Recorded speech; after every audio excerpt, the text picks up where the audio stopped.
ഈ കാശ് കാണുമ്പോഴും പലർക്കും ഇതിലോട്ട് നല്ല നോട്ടം വരുമെന്ന് എനിക്കറിയാം. നോട്ടം വരണമെന്നും കാര്യമില്ല. ഞാൻ നടുപിടിച്ച് പണിയെടുത്തുണ്ടാക്കിയ കാശാണ്. ഇതൊന്നും കാട്ടിക്കളയാനായിട്ട് ഇനി എന്റെ കയ്യിലില്ല. ഇത്രയും കാലം ഞാൻ കുറെ സ്ഥലങ്ങളിലോട്ട് ഇതിങ്ങനെ ഇറക്കിയിട്ടുണ്ടായിരുന്നു. അച്ഛന്റെ മരണാനന്തര ചടങ്ങൊന്നും എന്റെ ചിലവിലല്ല പോയത്. അത് അച്ഛന്റെ ഭാര്യയും അച്ഛന്റെ സഹോദരങ്ങളും അവരുടെ മക്കളൊക്കെയാണ് നടത്തിയത്. 2 ദിവസം കഴിഞ്ഞാല് 16 അടിയന്തരമാണ്.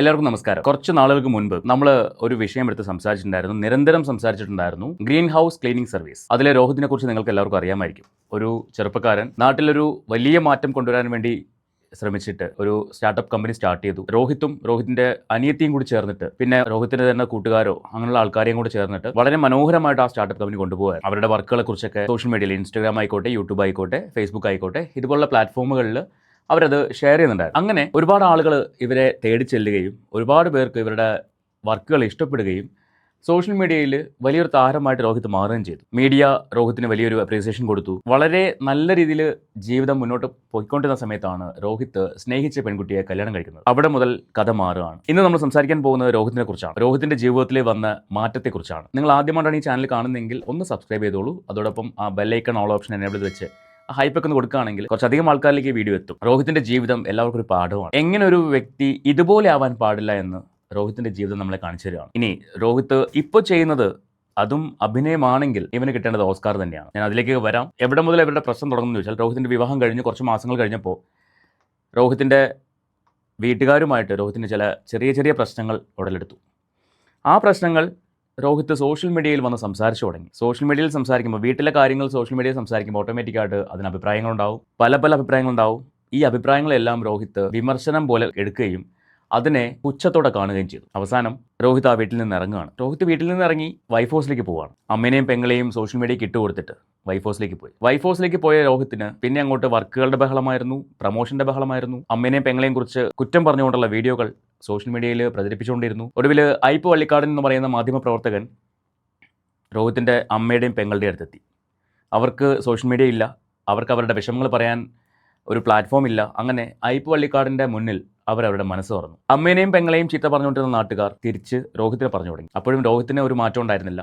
രോഹിത് പോകുന്ന സ്ഥലങ്ങളിലെല്ലാം പൊടി പൊടി പൊടി പൊടി എന്ന് പറഞ്ഞിട്ട് സാനിറ്റൈസേഷൻ, അല്ലെങ്കിൽ തുടച്ച് വൃത്തിയാക്കൽ, കഴുകി വൃത്തിയാക്കൽ, പെപ്സി കഴുകി കുടിക്കുന്നു, അങ്ങനെ കുറേ പരിപാടികൾ, പെപ്സി ബോട്ടിൽ, അങ്ങനെ കുറേ പരിപാടികൾ. ഇതിനെല്ലാത്തിനും ശേഷം രോഹിത് ഇപ്പോൾ എവിടെ നിൽക്കുന്നു? ഇതാണ് നമ്മുടെ ചോദ്യം.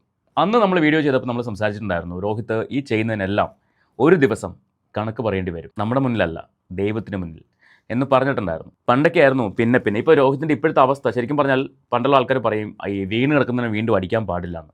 പക്ഷേ ഈ ഒരു അവസ്ഥ എല്ലാവർക്കും ഒരു പാഠമാവണം.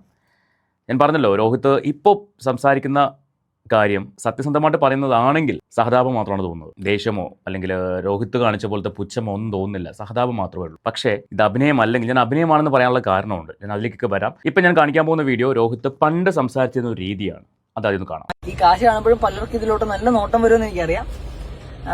നോട്ടം വരണമെന്നും കാര്യമില്ല. ഞാൻ നടുപിടിച്ച് പണിയെടുത്തുണ്ടാക്കിയ കാശാണ്. ഇതൊന്നും കാട്ടിക്കളയാനായിട്ട് ഇനി എന്റെ കയ്യിലില്ല. ഇത്രയും കാലം ഞാൻ കുറെ സ്ഥലങ്ങളിലോട്ട് ഇതിങ്ങനെ ഇറക്കിയിട്ടുണ്ടായിരുന്നു, മായ്ച്ചു കളഞ്ഞിട്ടുണ്ടായിരുന്നു. അതൊക്കെ വിഴുങ്ങിയിട്ടും എന്റെ കയ്യിൽ പലരും നല്ല നന്ദികേട് കാണിച്ചിട്ടുണ്ടായിരുന്നു. എന്റെ അധ്വാനത്തിൽ എന്റെ ജീവിതം കെട്ടിപ്പടുക്കണം എന്നുള്ള രീതിയിൽ തന്നെ വന്നിട്ടുള്ളതുകൊണ്ട് ഇപ്പോഴും എനിക്ക് പറയാൻ പറ്റും, എന്നെ പെറ്റിട്ടു എന്നതിന്റെ പേരിൽ ആർക്കും കൂടുതൽ എന്തിക്കെന്ന് ഡിമാൻഡ് ചെയ്യാനുള്ള അർഹതയില്ല എന്നുള്ളത്. കാരണം എന്ന് വെച്ചാൽ അച്ഛൻ ഇട്ടേച്ച് പോയപ്പോ തൊട്ട് ബാക്കിയുള്ളവരെ നോക്കിയ ഞാനാണ്, എന്നെ നോക്കിയത് അവരാണെന്നല്ല, അവരെ നോക്കിയ ഞാനാണെന്നുള്ളതാണ് ഇതിന്റെ റിയാലിറ്റി. അത് എനിക്കറിയാം, തിന്നവർക്ക് അറിയത്തില്ലെങ്കിലും എനിക്ക് നല്ല ബോധ്യമുണ്ട്. ഇത് പണ്ട് രോഹിത് പറഞ്ഞൊരു കാര്യമാണ്, അതിന്റെ കുറച്ച് ഭാഗമാണ്. ഇത് പറഞ്ഞപ്പോൾ നമ്മളൊന്ന് സംസാരിച്ചിട്ടുണ്ടായിരുന്നു. രോഹിത്തെ എന്തൊക്കെ തന്നെ പറഞ്ഞാലും, എത്രയൊക്കെ നമ്മൾ പൈസ കൊടുത്താലും അല്ലെങ്കിൽ എന്തൊക്കെ ചെയ്തു കൊടുത്താലും പ്രസവ വേദന എന്ന് പറയുന്ന ഒരു കാര്യം അവർ അനുഭവിച്ചിട്ടുണ്ട്. ലോകത്തെ ഏറ്റവും വലിയ വേദന എന്ന് പറയുന്നത് പ്രസവ വേദന എന്നാണ് ഞാൻ പഠിച്ചിട്ടുള്ളത്. ഈ പ്രസവ വേദന സഹിച്ച് അവർ ഓരോ കുഞ്ഞുങ്ങളെയും പുറത്തേക്ക് സമ്മാനിക്കുമ്പോൾ അവരുടെ മനസ്സിലൊരു പ്രതീക്ഷ ഉണ്ടാവും, നാളെ ഇവൻ എന്നെ നോക്കും. പണ്ടുള്ള പാരൻസിൻ്റെ കാര്യം ഞാൻ പറഞ്ഞു. ഇപ്പോഴത്തെ പാരൻസിന് അങ്ങനെയുള്ള പ്രതീക്ഷകളൊന്നുമില്ല.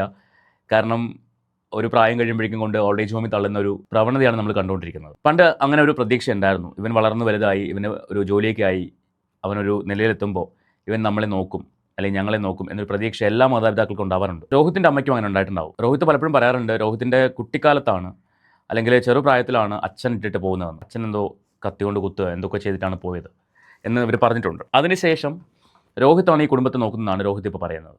പക്ഷേ വെറുതെ രോഹിത് വളർന്നു വരുമോ? ജനിച്ച ഉടനെ സംസാരിക്കാവുന്ന ഒരു സമയം എത്തുമോ? ഒന്നുമില്ലല്ലോ. അപ്പോൾ ഒരുപാട് കഷ്ടപ്പെട്ട് തന്നെയാണ് ഓരോ പാരൻസും മക്കളെ വളർത്തി വലുതാക്കി കൊണ്ടുവരുന്നത്. അവസാനം തിരിച്ചു നിന്ന് കണക്ക് പറയുമ്പോൾ ഞാൻ ഇങ്ങനെയൊക്കെ നിങ്ങൾക്ക് ചെയ്തു തന്നിട്ടില്ല എന്ന് ചോദിക്കുമ്പോൾ അവരുടെ മനസ്സിനകത്തുണ്ടാകുന്നൊരു വേദനയുണ്ട്. നമുക്ക് നമ്മുടെ അമ്മേനെ അല്ലെങ്കിൽ നമ്മുടെ മാതാപിതാക്കളെ ഒക്കെ ദേഷ്യപ്പെടാം, കുറ്റം പറയാം, വഴക്ക് പറയാം, ഒക്കെ ചെയ്യാം. പക്ഷേ അതൊന്നും ശാശ്വതമാവരുത് എന്ന് ഞാൻ അന്ന് പറഞ്ഞിട്ടുണ്ടായിരുന്നു. ഇതിനൊക്കെ കണക്ക് പറയേണ്ട ഒരു സമയം വരുമെന്നും പറഞ്ഞു. ഇവിടെ രോഹിത് കണക്ക് പറയുന്നത് രോഹിത്താണ് എല്ലാം ചെയ്തു കൊടുത്തിട്ടുള്ളത്, രോഹിത്തിന് അവർ ഇങ്ങോട്ടൊന്നും ചെയ്തു കൊടുത്തിട്ടില്ല എന്നാണ് പറയുന്നത്. അതിൻ്റെ ഒരു ആഫ്റ്റർ എഫക്റ്റ് എന്താണെന്നുള്ളത് വഴിയെ മനസ്സിലാവും. നമുക്ക് ബാക്കി കൂടി കാണാം. ഇത്രയും കാലം ഒരു 6 വർഷം ഞാൻ അവരെ പോറ്റി, അതായത് എന്റെ അമ്മയെ മാത്രമല്ല എന്റെ സഹോദരിയായിട്ട് പിറന്നുപോയി എന്നതിന്റെ പേരിൽ ഞാൻ പോറ്റിക്കൊണ്ടിരുന്ന അനിയത്തിക്ക് പോലും ഇപ്പോഴും ലക്ഷങ്ങളിലാണെന്ന് പറയുമ്പോഴത്തേക്കും അത് കൊടുക്കാൻ എനിക്ക് കിട്ടൂല. കാരണം അച്ഛൻ്റെ കയ്യിൽ അമ്മയ്ക്ക് വീടും സ്ഥലവും കാശും എന്റെ സമ്പാദ്യവും ഒക്കെ ഞാൻ കൊടുത്ത് അനിയത്തിക്ക് സ്വർണമൊക്കെ വാങ്ങിച്ചു കൊടുത്തതാണ്. പക്ഷെ ഇനി എന്റെ കയ്യിൽ അങ്ങോട്ട് കൊടുക്കാനായിട്ട് ഒന്നുമില്ല, ഒന്നും കൊടുക്കാനുമില്ല. പിന്നെ നാണം ഉണ്ടായിരുന്നെങ്കിൽ ഇപ്പോഴും അവർ എന്റെ ഭാര്യയുടെ ഫർണിച്ചേഴ്സ് വരെ വെച്ച് സൂഹിക്കുമായിരുന്നു.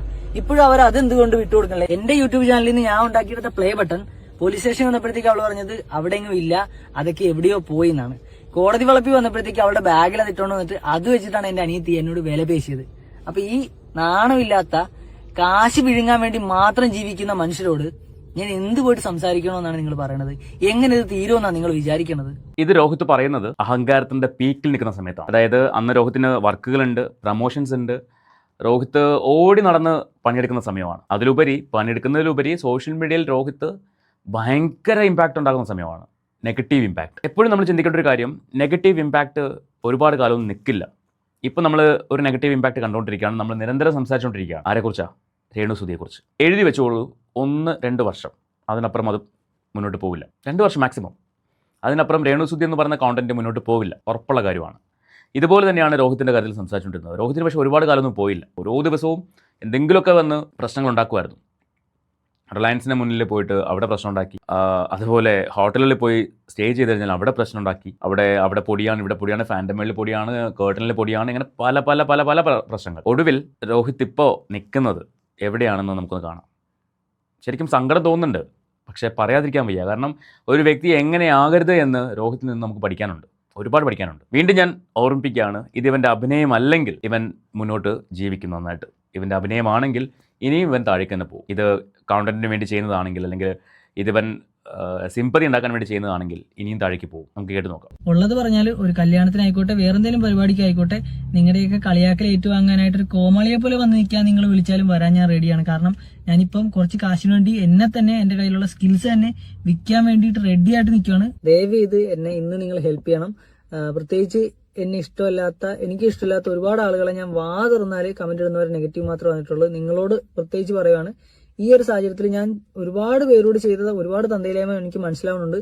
എന്റെ അച്ഛനോട് ചെയ്ത തന്തയില്ലായ്മയ്ക്ക് എനിക്ക് അറ്റ്ലീസ്റ്റ് ഇതെങ്കിലും ചെയ്യാൻ പറ്റുള്ളൂ. സംഭവം എന്താണെന്ന് വെച്ച് കഴിഞ്ഞാൽ അച്ഛന്റെ മരണാനന്തര ചടങ്ങൊന്നും എന്റെ ചിലവിലല്ല പോയത്. അത് അച്ഛന്റെ ഭാര്യയും അച്ഛന്റെ സഹോദരങ്ങളും അവരുടെ മക്കളൊക്കെയാണ് നടത്തിയത്. 2 ദിവസം കഴിഞ്ഞാൽ 16 അടിയന്തരമാണ്. അപ്പൊ അതിന് എന്തെങ്കിലും എനിക്ക് ഹെൽപ്പ് ചെയ്യണമെന്നുണ്ട്. നിങ്ങൾക്ക് കുറച്ച് കാശ് ബെഗ് ചെയ്യാൻ അങ്ങനെ ചോദിക്കേണ്ട ഒരു സിറ്റുവേഷനാണ്. പക്ഷെ എനിക്കത് പറ്റില്ല. അതുകൊണ്ട് എനിക്കൊരു ജോലി എന്ന് വെച്ചാൽ ഒരു കണ്ടന്റ് ക്രിയേഷൻ ജോലി തരാൻ പറ്റുവാണെങ്കിൽ അതെനിക്ക് ഭയങ്കര ഹെൽപ്പായിരിക്കും. അതായത് എന്റെ മൈൻഡിൽ വരുന്ന കാര്യം എന്ന് വെച്ച് കഴിഞ്ഞാൽ, നിങ്ങൾക്കൊരു സ്റ്റാർട്ടപ്പ് ഉണ്ട്, അല്ലെങ്കിൽ നിങ്ങൾക്കൊരു കമ്പനി ഉണ്ട്, നിങ്ങൾക്കൊരു സ്കില്ലുണ്ട്, അതിനെ ഒന്ന് സോഷ്യൽ മീഡിയയിൽ അതിന്റെ ഒരു പ്രസൻസ് കൊണ്ടുവരണമെന്നുണ്ടെങ്കിൽ എല്ലാ ദിവസവും മാസത്തിൽ 30 ദിവസവും ഞാൻ ഓരോ വീഡിയോ വെച്ച് ക്രിയേറ്റ് ചെയ്ത് തരാം. എനിക്കൊരു ദിവസം ഒരു 1500 വെച്ച് കൂലി തന്നാൽ മതി. ഇത് ചോദിക്കാനായിട്ട് യാതൊരു അർഹത എനിക്കില്ല എന്ന് നല്ല ബോധ്യമുണ്ട്.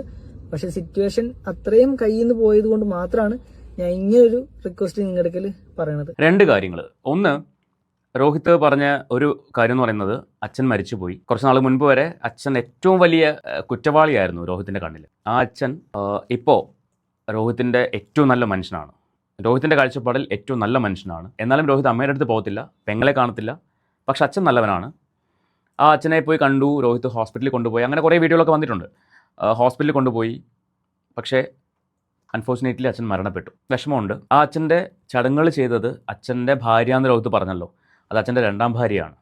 കാരണം ഞാനത് എടുത്തു പറയാൻ കാരണം, രോഹിത് ഇങ്ങനെ പറഞ്ഞതിൻ്റെ പേരിൽ ഒരു കമൻറ്റ് കണ്ടു, നീ ഇപ്പോഴും നിൻ്റെ അമ്മേനെ പറയുന്നത് അച്ഛൻ്റെ ഭാര്യ എന്നല്ലേ പറയുന്നത്. അത് അവൻ തന്നെ തിരുത്തുന്നുണ്ടായിരുന്നു. അത് അച്ഛൻ്റെ ഭാര്യ തന്നെയാണ്, അച്ഛൻ്റെ 2ാം ഭാര്യയാണ്. അതുകൊണ്ട് ഞാൻ അങ്ങനെ പറഞ്ഞതൊന്നും തിരുത്തുന്നുണ്ടായിരുന്നു. 2ാമത്തെ കാര്യം, സോഷ്യൽ മീഡിയയിൽ വന്നിട്ട് ഇവൻ ഈ വീഡിയോ ഇങ്ങനെ ചെയ്യണമെങ്കിൽ ഇത് ഞാൻ ജെന്യൂൻ അല്ല, എനിക്കൊരു സംശയമുണ്ടെന്ന് ഞാൻ പറയാൻ കാരണം അവിടെയാണ്. 2 ദിവസം കഴിഞ്ഞാൽ അച്ഛൻ്റെ മരണാനന്തര ചടങ്ങ് 16 അടിയന്തരം നടക്കാൻ പോവുകയാണ്. ചിലപ്പോൾ ഈ വീഡിയോ വന്നിട്ട് 2 ദിവസമായി, ഇന്നലെയോ ഇന്നൊക്കെ ആയിരിക്കും ആ ചടങ്ങ്. സോഷ്യൽ മീഡിയ വന്നിട്ട് നിങ്ങൾ എനിക്ക് ജോലി തരണം, നിങ്ങൾ എനിക്ക് കോണ്ടന്റ് ക്രിയേഷൻ ചെയ്യാൻ അവസരം തരണം എന്ന് പറയുമ്പോൾ 2 ദിവസം കൊണ്ട് അത് കിട്ടുമോ? എനിക്ക് തോന്നുന്നില്ല, എനിക്കറിയില്ല. അതല്ല, ഇതിനകത്ത് ഒരാൾ പറഞ്ഞു ഞാൻ അതിനുള്ള ചടങ്ങിനുള്ള കുറച്ച് പൈസ എനിക്ക് ഞാൻ ഹെൽപ്പ് ചെയ്യാമെന്ന് പറഞ്ഞിട്ട് കമൻറ്റ് ചെയ്തിട്ടുണ്ടായിരുന്നു.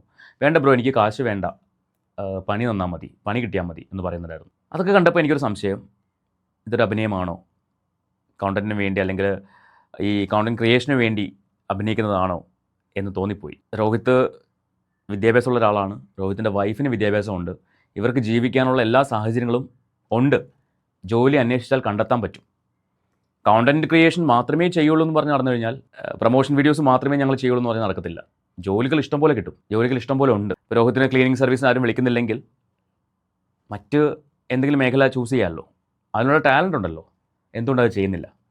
പകരം സോഷ്യൽ മീഡിയ വന്നിട്ട് ഒരു സഹതാപ തരംഗം ഉണ്ടാക്കുക. അങ്ങനെയാണ് എനിക്ക് ഈ വീഡിയോ കണ്ടപ്പോൾ തോന്നുന്നത്. ഇപ്പോൾ ഈ പറയുന്ന അവസ്ഥയിൽ ഒരു സഹതാപം തോന്നുന്നുണ്ടെങ്കിലും ഇതിനകത്തൊരു ജെന്യൂനിറ്റി ഇല്ലായ്മ എനിക്ക് തോന്നുന്നുണ്ട്. എന്താണ് എന്ന് വരുന്ന ദിവസങ്ങളിലേ അറിയാൻ പറ്റുള്ളൂ. വീണ്ടും രോഹിത്ത് സോഷ്യൽ മീഡിയയിൽ കളം നിറയ്ക്കാൻ വേണ്ടിയുള്ളൊരു സ്റ്റാർട്ടിംഗ് ആണോ ഇതെന്നറിയില്ല. കാരണം ഇപ്പോൾ രോഹിത്തിന് അമ്മയെ കുറ്റം പറയേണ്ട, അച്ഛനെ കുറ്റം പറയേണ്ട, പകരം എന്തെങ്കിലും ഒരു വരുമാന മാർഗ്ഗം, അതും വേറൊരു ജോലിയെ കുറിച്ചല്ല പറയുന്നത്. കോണ്ടന്റ് ക്രിയേഷൻ രോഹിത്ത് ചെയ്തു വന്നിരുന്ന ക്ലീനിങ് സർവീസിനെ കുറിച്ചും അല്ല പറയുന്നത്. അത് ചെയ്താൽ മതി. അതും 30 ദിവസം വേണമെങ്കിലും നിങ്ങളുടെ കോണ്ടന്റ്, നിങ്ങൾക്ക് വേണ്ടി ഞാൻ കോണ്ടന്റ് ഉണ്ടാക്കി തരാം, ഡെയിലി 1500 രൂപ വെച്ച് തന്നാൽ മതി. എന്ത് തരം ബുദ്ധിയാണെന്ന് മനസ്സിലാവുന്നില്ല.